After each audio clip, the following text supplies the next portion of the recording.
introduction. The only correction is that the name is Guthiga, not Githiga, but that is minor, so that's all right. So I want to thank the organizers of this conference for giving me the opportunity to present to you the highlights of the Kampala Declaration. It is very fresh, having been adopted by the heads of states and governments in a summit, an extraordinary summit held in January in Kampala. So before I do so, however, I will want to provide a small introduction to the CAADP itself, for those who may not be familiar.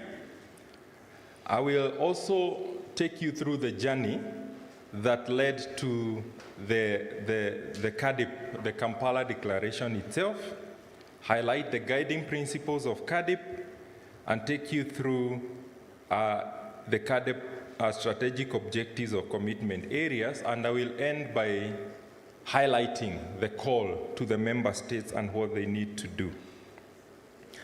So CAADP agenda is an agenda that has been around for a while. It was first adopted by the heads of states and governments in Maputo in 2003. And at that time, they had two main commitments that they made, that they would be allocating at least 10% of the national budgets to agriculture, and that they will endeavor to achieve growth rates of 6% per annum for the ag sector. And actually, they will shift to focusing on agriculture as actually the engine for economic growth, to ensure that we eliminate hunger, reduce poverty, and of course, achieve development. After 10 years of implementing that Maputo CAADP Declaration, in 2014, again, the heads of state and government recommitted to CAADP, this time in Malabo in Equatorial Guinea, by adopting the Malabo CAADP Declaration on accelerated growth and transformation for shared prosperity and improved livelihoods. So that was to be implemented between 2015 and 2025. It had 7 broad commitments, which I won't have the time to take you through. So since that is coming to an end in December this year, a process started thinking about what do we do after 2025? Do we continue with the CAADP agenda or do we stop? Certainly, the agreement was that they had to continue, the continent has to continue with the CAADP agenda, because not everything has been achieved as originally desired, but also new challenges and opportunities had emerged. So in this past January, the heads of states and governments of the African member state adopted the Kampala CAADP Declaration on building resilient and sustainable agri-food systems in Africa. Let me step back a little bit and talk about how are this agenda formed, or how are they cooked, if you like. So, as I have said, since this is coming to an end in this year, there was need for a successor agenda, which needed to address new and ongoing challenges in agriculture, and therefore the African Union initiated this process towards shaping the future through two main work streams. First of all, there was a stakeholder engagement, but also because CAADP revolves around evidence, there was research and analytical work to go with that. So they defined modalities for mobilizing technical expertise to meet the data and analytical and evidence needs for crafting this robust post-Malabo CAADP agenda, and also offering all stakeholders an opportunity to engage and orient the agenda so that it informs the next 10 years. So what happened is that about 13 technical working groups were formed The slide should move. I'm in the next one already. So 13 technical working groups were formed to actually allow people and stakeholders to take time and think through issues that were identified as being important for CAADP process the next 10 years. So the first technical working group dealt on principles and values of CAADP. The technical working group number 2 dealt with issues of investment finance. Number 3 on food security, nutrition, health and food safety and SPS issues. Number 4 was on emerging technologies, including biotechnology, AI, and productivity growth. Number 5 was on issues of reducing poverty through an inclusive agri-food growth and transformation. Number 6 was on trade. 7 was on resilience. 8 was on mitigation and adaptation to climate change. 9 on inclusivity. Number 10 was focusing just on theory of change and results. How do we move from inputs to impacts that we desire? 11 was on coordination, capacity implementation, etc. 12 on communication and advocacy. And the last one was on what we call the CAADP biennial review, data management and mutual accountability. So each of those technical working groups were headed by a convener, which was selected to, as an African Center of Excellence or agency, and they paired up with a co-convener and attracted as many members as would have wanted to join that technical working group. And they were basically to support the analysis that was needed to inform the context of the next strategy for agri-food system transformation. Each one of them, the 13 working groups, technical working groups, produced a report that actually became part of the, if you like, the inputs into formulation of the Kampala Strategy and Action Plan and the declaration. So in essence, there were three work streams that were going side by side.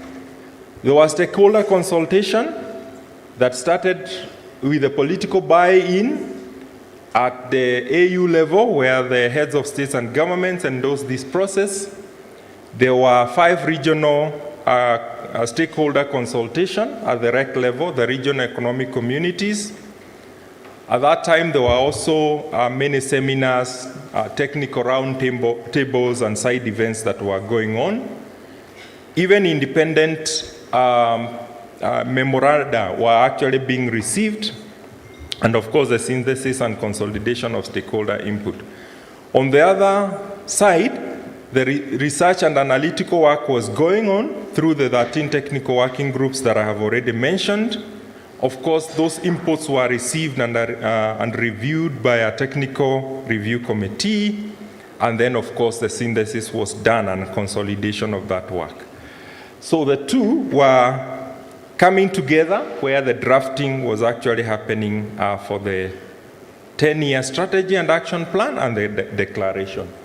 And in essence, this work took about 7 or so months from around June in 2024 all the way to November 2024, when actually the action plan was adopted by the technical committee at the AU level in preparation for the extraordinary summit that adopted the Kampala Declaration. So I thought it would be good just for us to know that it wasn't a few people sitting down and drafting this declaration.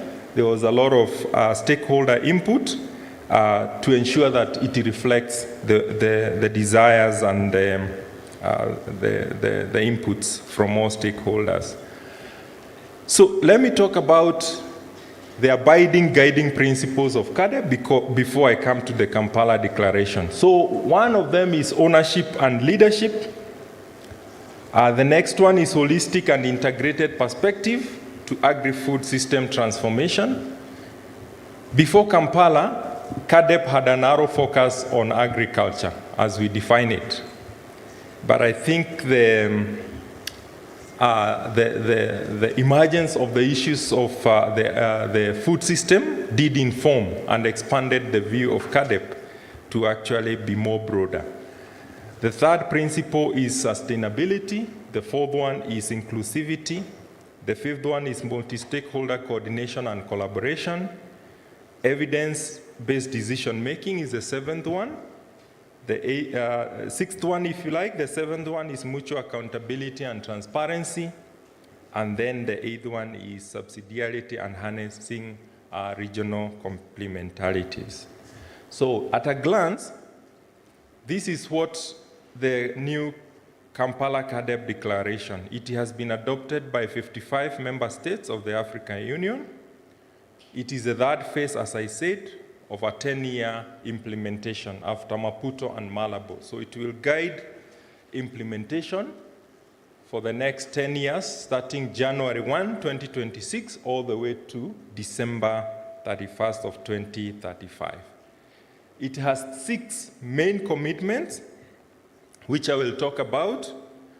It has 22 targets, I will also highlight those, and 35 proposed intervention areas. I may not be able to go through each one of them, but I will highlight them all the same.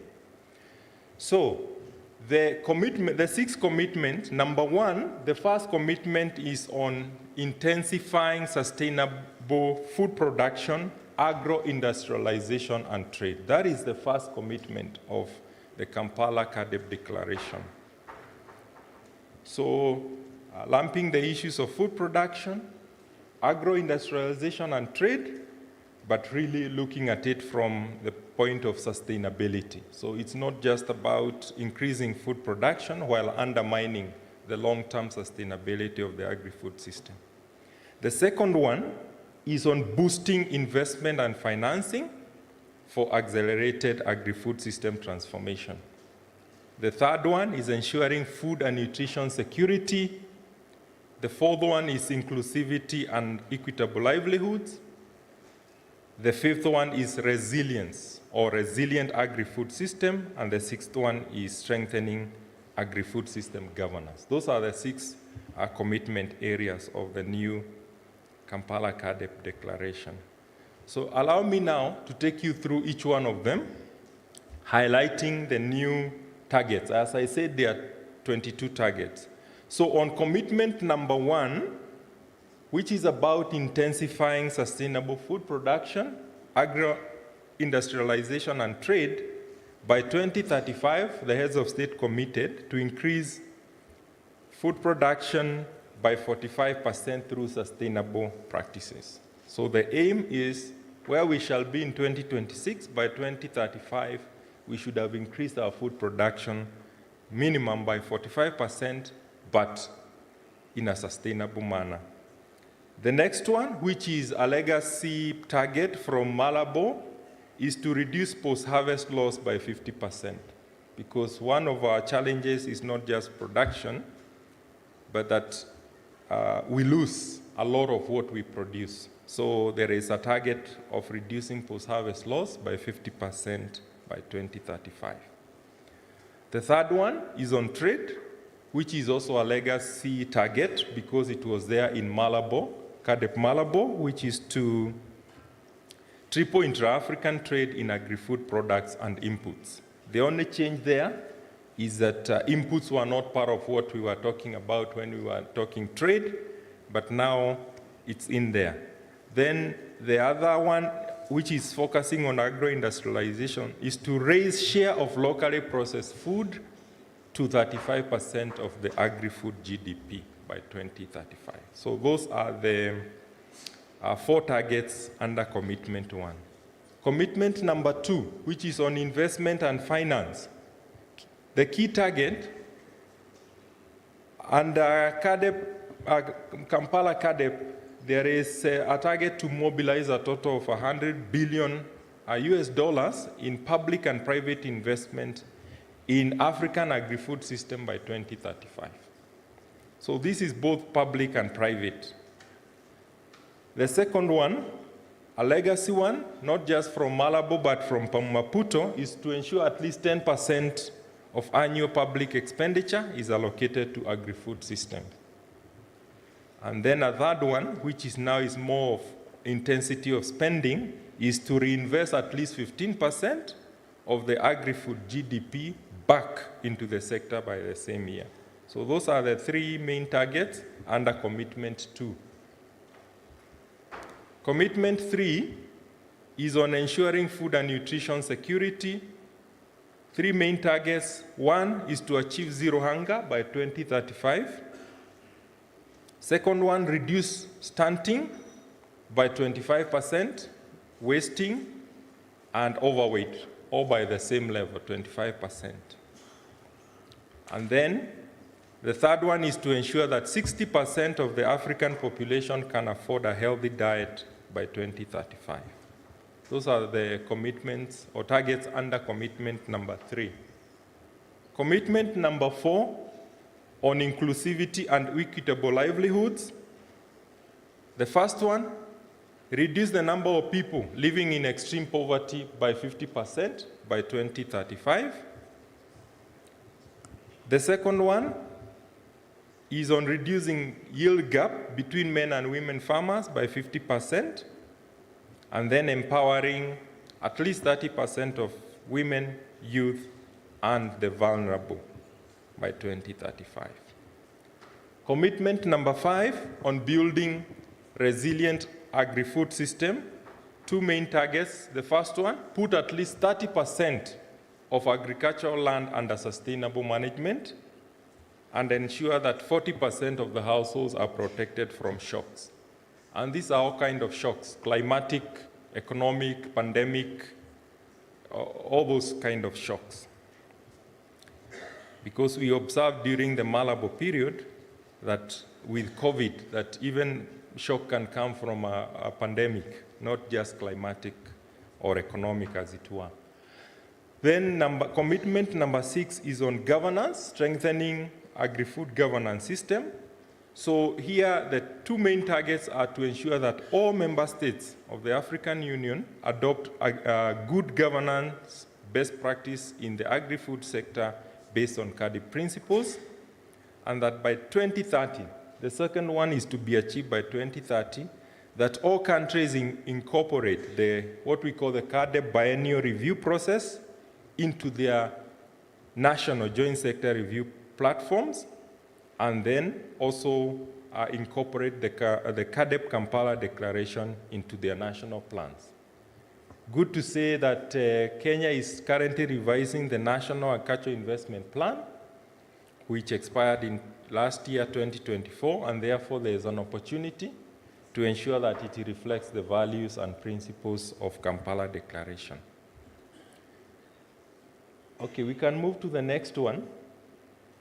The intention here was not for you to be able to read because I know you are not able, but I just wanted to show how everything is coming together in sort of in a harmonious manner. So the first column is on the strategic objectives, okay? And I have talked about all the commitment areas, which are 6, 1, 2, 3, 4, 5, but the governance one is cross-cutting. Now, the next column is talking about the key intervention or the key interventions. So for example, if you want to intensify sustainable food production, agro-industrialization and trade, what do you need to do? So it is specified there. And then, if we do that, what do we expect to begin to see as the intermediate outcomes? That is what is in the third column. And then, later on, what will be the outcomes? Okay? For example, under commitment 1, the outcome will be increased productivity without depleting natural resources, because we are talking about sustainable increase in food production. But ultimately, what will be the impact? The impact is actually the great vision of this CAADP, Kampala CAADP, which will be sustainable and resilient agri-food system for a healthy and prosperous Africa.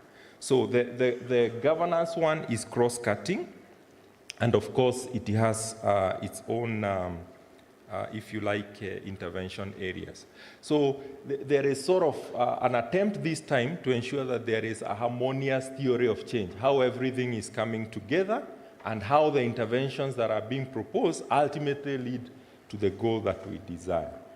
So, of course, you can read more in this because this time round, we do not just have the declaration.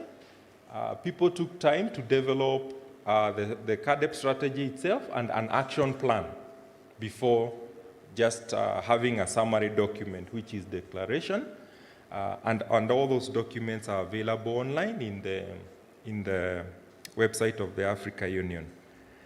All right, so then allow me now in the next like 2 slides to say, since I believe the majority of the audience here is maybe Kenyan, there might be others, but there is a certain call for member states. So there is a CAADP Kampala Declaration, which is a continental document. But what does it mean for us, or what are we required to do to make it our own? Because when some of these declarations are made at the continental level, though our leaders make a commitment, there is a responsibility of actually domesticating that declaration and making it our own. And we do so by actually adopting those principles and mainstreaming them in what we do. So the call to action for member states is that they need to integrate and reflect those commitments in the declaration, in the national policies, strategies, and budget frameworks for effective implementation through the National Agri-Food System Investment Plan, and ensure that that effective implementation programs and tools are in place to deliver on the NIPES. So I did mention for this one, because we are at a stage where we are revising our National Agriculture Investment Plan, which we have been using actually to implement the ASTGS, we have an open opportunity because we are doing it now to ensure that actually it reflects the values of the Kampala CAADP Declaration. But not just the NIPE itself. If anything else is not aligned, we need to look at it and ensure that it aligns. And then, of course, the other things, which I would not want to go into details, is to develop and implement comprehensive, coherent policies that foster private sector investment in the agri-food system transformation, while ensuring that we're ensuring effective public sector support for these systems, and also continue to increase investment in infrastructure, in research, in extension, because there's no way we are going to achieve this transformation in the agri-food system without investment. And then there are a few more action points for the member states, and maybe I will not bore you by going through them. Otherwise, I thank you very much for your kind attention. Back to the... Thank you very much.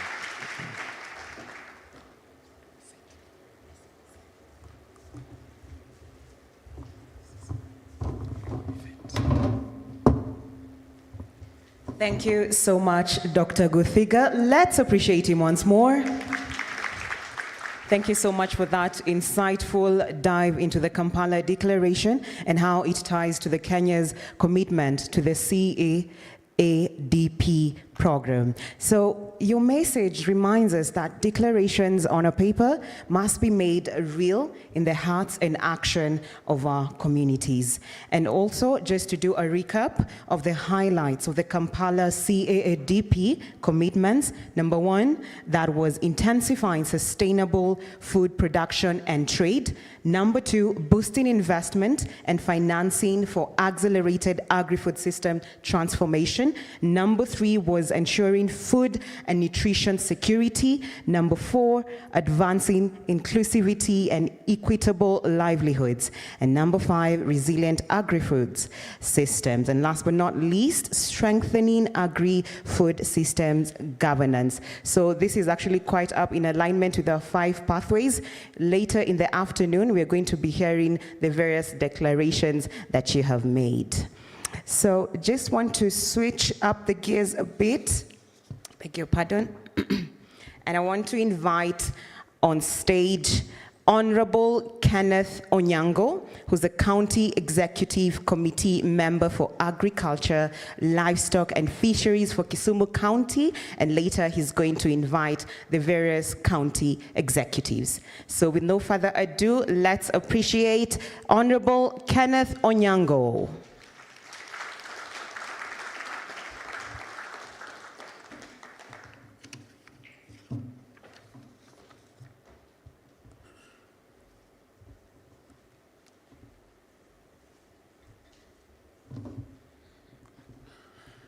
Good morning.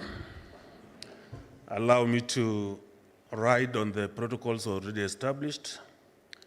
My name is Kenneth Onyango, CC member for Agriculture, Livestock, Irrigation, Fisheries, and the Blue Economy, Kisumu County.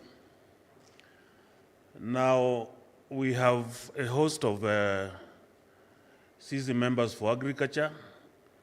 I can see my Deputy Governor for Homa Bay is around, and the others. I would kindly ask them to come up front so that they can be recognized. DG and the other CZ members, tafadhali, kindly come.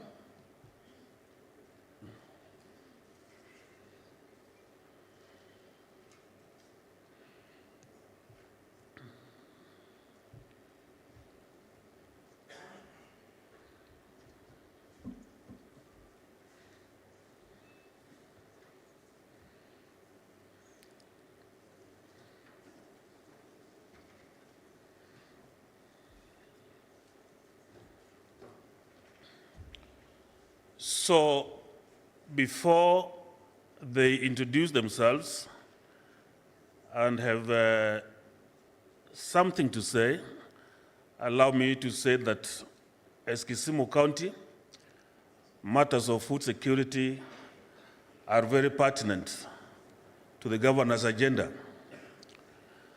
And as a matter of fact, we are one of those few counties that has a food system strategy paper that has already been launched, and we are operationalizing it.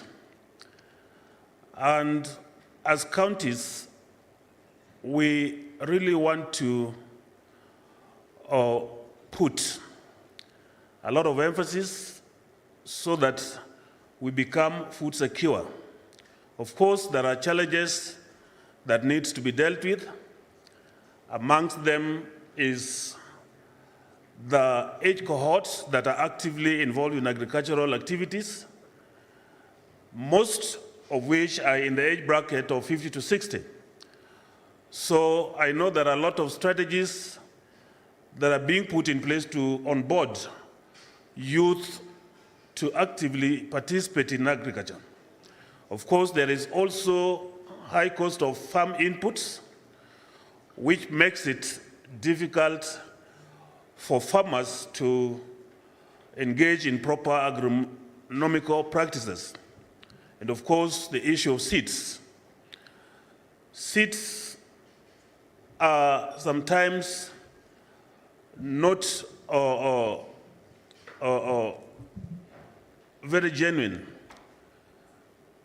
When we look back at the traditional or indigenous seeds, I think they are more or less disappearing. And I think a lot of efforts needs to be made to build indigenous seed banks so that we can consume nutritious foods. I think that when we partner with our partners or collaborate with our partners, then the bottlenecks that hinder our agricultural productivity amongst our peasant farmers will easily be remedied. And that is the kind of collaboration we'd wish as counties to increase so that Kenya becomes food sufficient. Without much ado, I would wish my colleagues to introduce themselves, and then finally the Deputy Governor of Homa Bay, who is also the Minister for Agriculture in that county, will close his remarks as representative of county governments. Thank you so much. Thank you. Allow me to write out the other protocols. Ladies and gentlemen, good morning. My name is Mrs. Naholi. I'm the CC for Education from the county of Busia. I'll bring greetings from my governor, Dr. Paul Nyongesa Otuoma, who's the chair of Kenya Blue Economy at the COG. We were invited here as a county, courtesy of our partners, SAF Foundation, the SAF, Dr. Songa is here, I saw Lillian here. We also work closely with UNICEF, another host of partners. We run a school feeding program that is a homegrown solution. So what we do is that our school feeding program is for the ECD learners. And this is a response to the stunting and the wasting and the statistics that came from health about Busia County. It was worrisome, and when Governor came in, we began this school feeding program, homegrown solution. And so what we do, we buy rice from our farmers in Budalangi. They grow for rice. The parents, of course, it's a hot meal. We give them rice and beans. And the leafy vegetables, we've been supported by, of course, NICE to grow the leafy veg from the parents and the school environments and the 4K clubs. And so I can assure you that as Busia County, we are very keen on food security, on healthy diets, and so really appreciating our partners. I think what is just coming out here is that maybe counties will be one of the biggest financiers when it comes to uptaking food from the farmers, and so asking for your support and welcoming more partners to come and work with us and strengthen the food systems, and so that we can have healthy populations. And for me, is the healthy learners, because we know foundations are very important. And so for me, just to say we're here appreciating Agriculture Department, because ours is the food, so we have a policy that is multi-sectoral. We bring all partners. We bring the health department, we bring in, because the health takes care of the security of the food, safety of the food. The actually nutrition departments are the ones who give us the quantities. We don't just serve the food. We serve according to the directions of the, so when we're supplying the food to the schools, we go by the metrics and the guidelines from the nutrition department. And we also have, of course, health going around, and before the rice goes to the schools, it's milled in a local miller in the county. And so the health department actually goes there and do the testing for all those, whatever it's tested for. Sorry, I'm not here. And so we have, so it brings agriculture very important, because the agriculture department, my CC, he was here, Dr. Mukok, I think he's coming in late. Deputy Governor, who is the CC of Health, will also be joining in. And so the agriculture department are the ones who are in charge of supporting the farmers right in Budalangi to make sure that they produce enough for us and for everyone else. So that's what you're doing. So looking for support and collaboration. And yeah, so thank you very much. Wonderful sessions we're having. Asanteni Musana.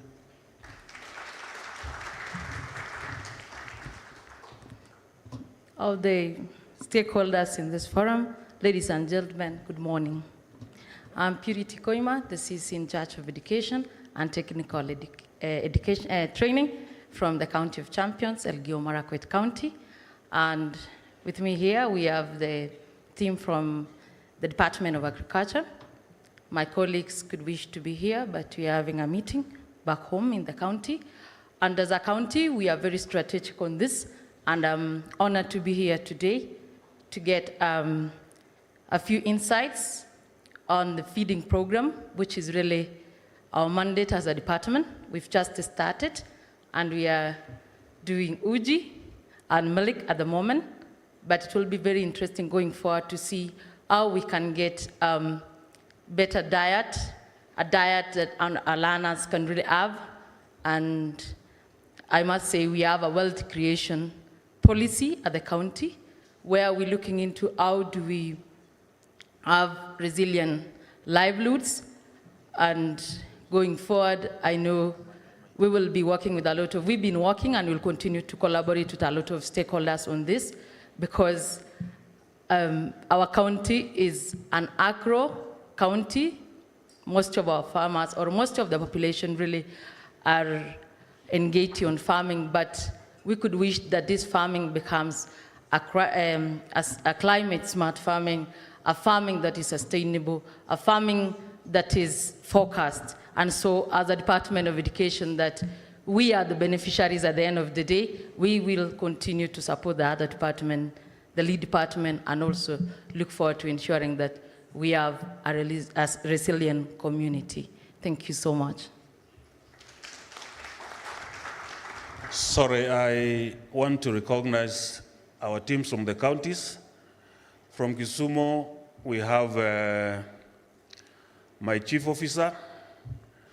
We have the county food systems officer, and we have the nutritionist officer. By the way, Kisumu is having the lowest stunting rate, thanks to Monica, who is our nutritionist officer from the county.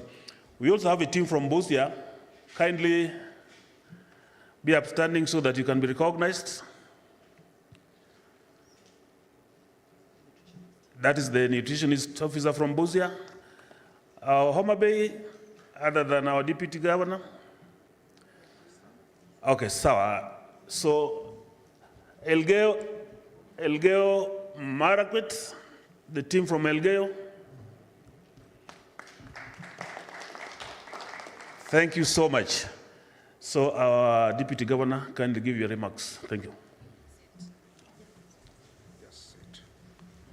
Good morning, everyone. Let me actually stand on the established protocol. And today is actually a very, very special day where all the stakeholders in agriculture, livestock, and the consultants and experts have gathered to share how to tackle the issue of food, nutrition, income security. It is very, very important for us to meet. First, let me say that I'm called Joseph Magwanga.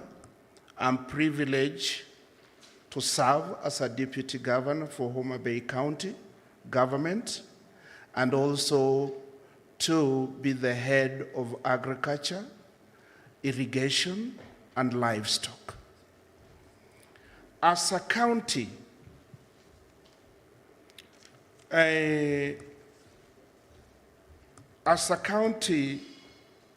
we were only ambushed maybe yesterday on this meeting. We were not actually involved. We were not invited officially. And that one is the challenge that I have to pose. Who is the implementer of food security in this country? It is the counties. And if you look around, if you can only spot 2 or 3 CECs for agriculture, that means we may not be doing very well in terms of food production, food productivity in this country. And I want humbly urge the organizers that as you talk about agriculture, involve the counties, because this is a devolved function. That is one.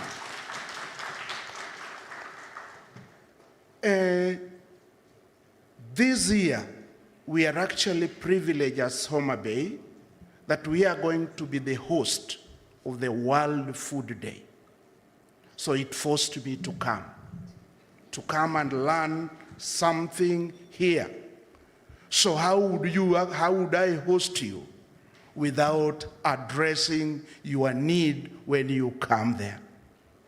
So honestly, If you don't involve the host, then you will definitely have a problem. So I would kindly request the ministry represented by the PS that kindly be involving the counties. In any case, it is the Agriculture CEC caucus that has a very, very, very strong movement. It is the only caucus which is so strong, and I'm not seeing the caucus leadership here. They would have actually been invited. So, Bwana PS, kindly next time be involving us. Let me just make some few comments. I don't underrate the intelligence of Kenyans. The only country with the best skills, the best professionals is Kenya. We normally do a lot in terms of research. We do a lot of work, and all this only gather dust on ourselves. We hardly implement them. And this is actually the problem, and it takes years. Others come to this country to come benchmark, go back, implement, and we leave to such countries to go and benchmark on our own ideas. It is a shame. It is embarrassing. So, what are we doing? If our neighbors are able to address the food security, nutrition security, today we can't produce enough eggs that we are feeding on in this country. We have to import eggs from the neighboring countries. We have to import the basics from the neighboring countries. Then what is the problem? It's the implementation. It's the implementation. So can we really sit, reassess ourselves, and whatever we agree on, we implement it. And after a short while, we reevaluate and see our weaknesses and our strengths and see how we can do much more in order for us to make value for every little coin we spend. That is the only way we will be where we should be. We are respected worldwide. And where does that respect go to if we cannot actualize it? So, my fellow Kenyans, let us be serious. Let us be serious.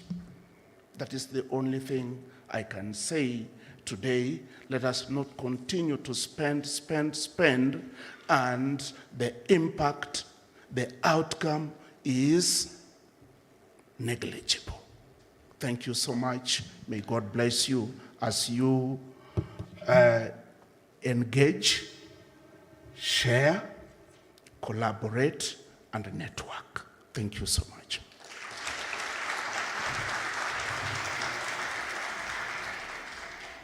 Thank you, Honorable Joseph, for that few remarks, and also for emphasizing the importance of involving the county, and not only on the implementation level, but also in policy making and strategy.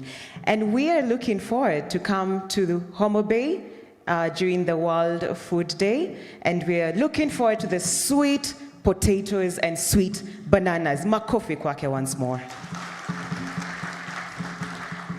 So we're just about to go into the break sessions, the break room sessions, but just before we head there, I want to invite the representative of Agriculture Sector Network, that's ASNET. I want to invite the CEO, or rather, Agriculture Sector Network, that is ASNET. Her name is Miss Agatha Thuo. Let's appreciate her while she walks on stage.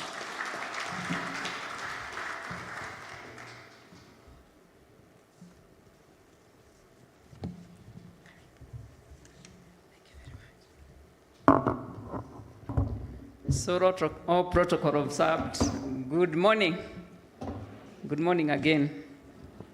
So my name is Agatha Thuo, and I really want to thank the Agriculture Secretary for giving us the opportunity to make remarks on behalf of the private sector. And I represent the Agriculture Sector Network, which is the umbrella body for private sector agriculture actors in Kenya. Perhaps you're here and you don't know that the actors in the private sector are effectively organized. We have an umbrella institution that is called the Agriculture Sector Network, which is incidentally the Agriculture Sector Board of the Kenya Private Sector Alliance. I think a lot of people know KEPSA, but under KEPSA is an Agriculture Sector Board that is an umbrella for private sector agriculture sector actors in Kenya. And we were supposed to make our remarks yesterday. Actually, if you see the program, our chair is in the opening session. But unfortunately, he has traveled out of the country. The vice chair was here, but I think everybody was looking for the chair. So they forgot to invite the vice chair to make remarks on behalf of the chair. But I'm so happy that I was able to come today, and I hope I can do it. Better late than never. So our membership in the Agriculture Sector Network is drawn from agriculture associations. And we have a lot of agriculture associations that are involved in the agri-food systems in Kenya. We have associations like the Cereal Millers Association, the Cereal Growers Association, East African Grain Council, Kenya Coffee Platform, Kenya Tea Growers Association, National Potato Council of Kenya, so name them, they are very many, including associations that are supplying farm inputs in this country. So I want to see that the private sector is right deep in implementation of the food systems in this country. And we support our members in the other part of our membership is corporates. We have corporates that are doing a great job in this country, including adding value to food. And I'm sure this morning you must have interacted in your breakfast with what the private sector is doing. So the private sector is part and parcel and component of our food systems if we really have to achieve our goals. Other members of our network include, apart from corporates, also include financial institutions. So we have banks and we have microfinance institutions that are also in the ag sector, and they are doing a great job to support the food systems. We also have non-governmental organizations which are not necessarily private sector. Some of them are private sector led, and they are also doing a great job. But most importantly, we have umbrella farmer organizations within our network, and I don't need to really underscore what the farmers are doing in this country in support of the national food systems. So we work together to coordinate the private sector. It's important that the private sector is well coordinated. And when the county governments were making remarks here, I could actually identify with some of the issues they mentioned, because I have worked with the county governments. I've been a CEC in charge of agriculture. I've been a secretary to the county ministers' caucus. So I understand the devolution and the challenges in the devolution and the way that, and the fact that we can work together to actually grow. We have opportunity, and I really like the 5 transformation pathways that have been mentioned, that particularly strengthening coordination and governance is very, very important. The national government, the county governments, and the private sector need to work together. We cannot afford to work in isolation, and because the Agriculture Secretary is here representing the CS, I think this is one of the issues that we really need to look at. It's important that the counties are well represented, the national government is well represented, and the private sector is equally represented. So without mentioning so much of what the private sector has been doing and what we have done, we are involved in the entire supply chain. For example, farm input supply. We have our seed companies, the Seed Traders Association of Kenya, which is the umbrella for the seed companies in Kenya, the Fertilizer Association of Kenya, which again is carrying so many companies that are supplying farm inputs. We need to speak with each other so that we can, for example, identify what particular fertilizers, what particular farm inputs are relevant in various agroecozones in our country. And again, we go all the way to the market. And the private sector is doing a lot in terms of supporting the food systems. For example, in terms of exports, at the moment, the agriculture sector is contributing 65% to the foreign exchange that is being earned in this country and creating so much opportunity. And we have opportunity to also together look at how the youth can get into the ag system, especially through one of the pathways I like, digitization, finance, very important. But for us to be able to achieve this, we need to work together.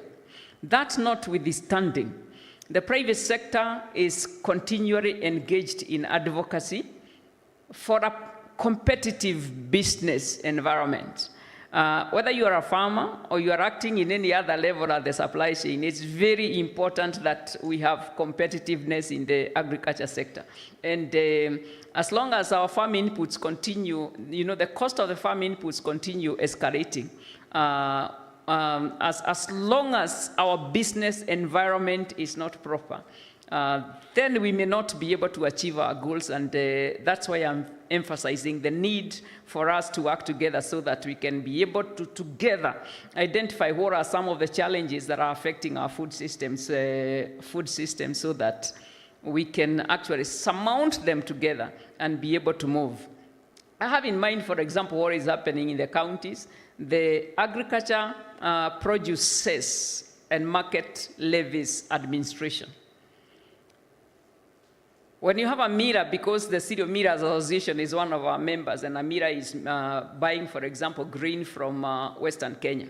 And some of our Miras do their milling in Mombasa.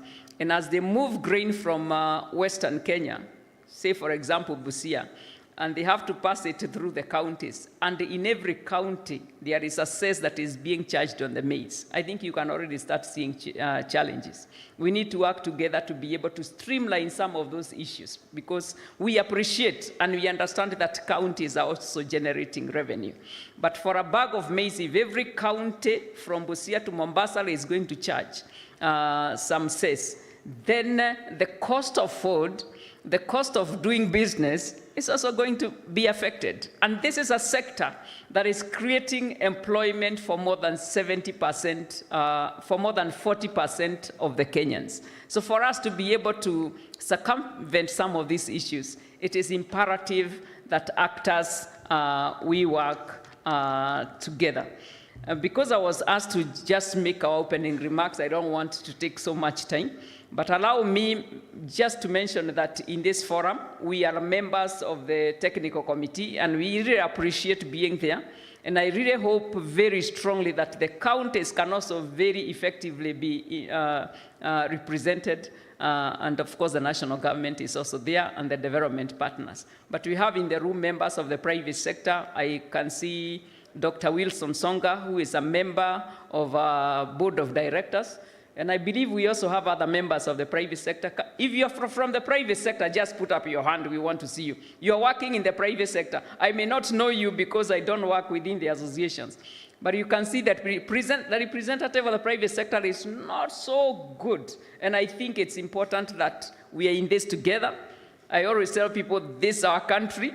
When you live where you are working, you become a member of the private sector. So it's about time that the cost of doing business, the business environment is right, because when we retreat into our homes after working, then we become members of the private sector. Thank you so much, and I'm really appreciative that I'm making my remarks towards the end of the summit, but it's all right. Thank you.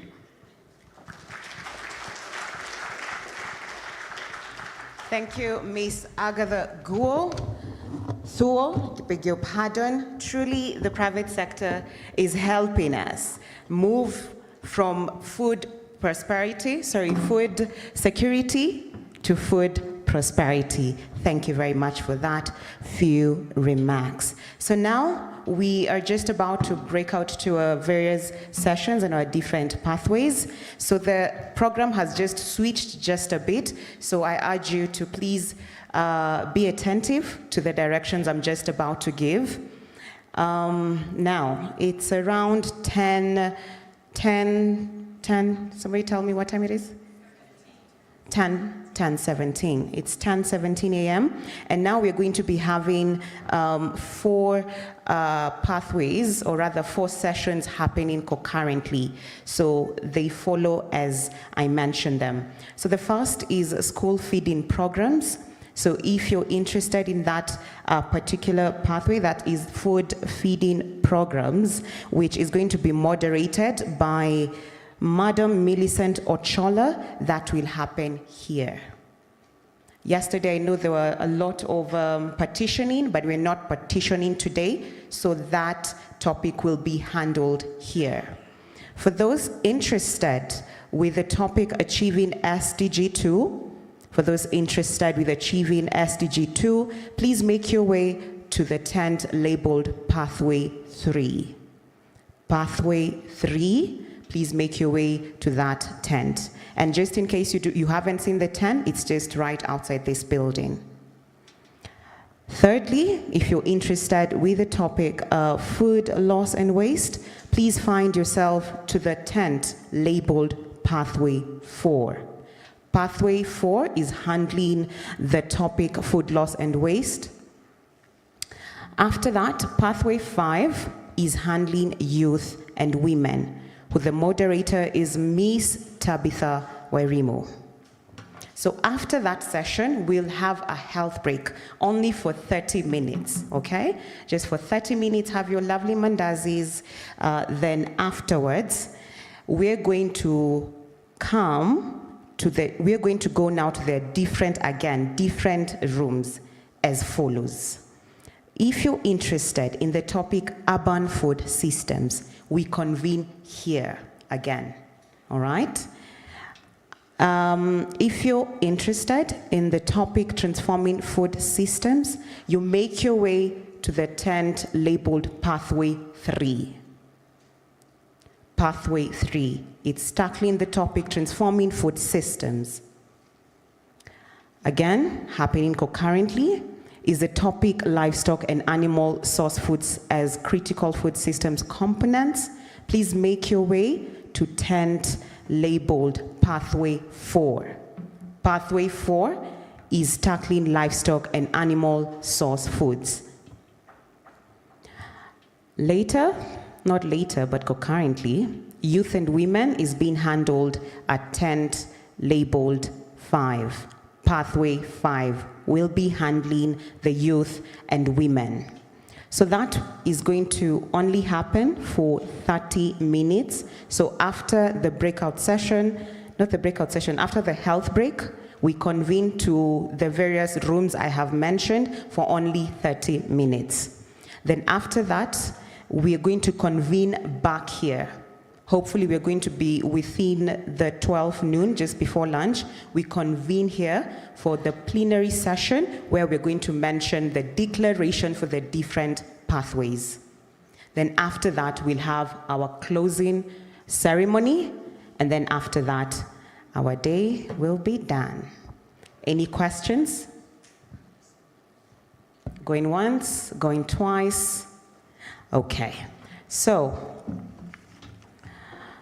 Here's what we're going to do next. If you know where you're supposed to go, this is what you will do next. Grab your notebooks, your insights, and your solution-driven spirit and head to your various rooms. Let's make this count.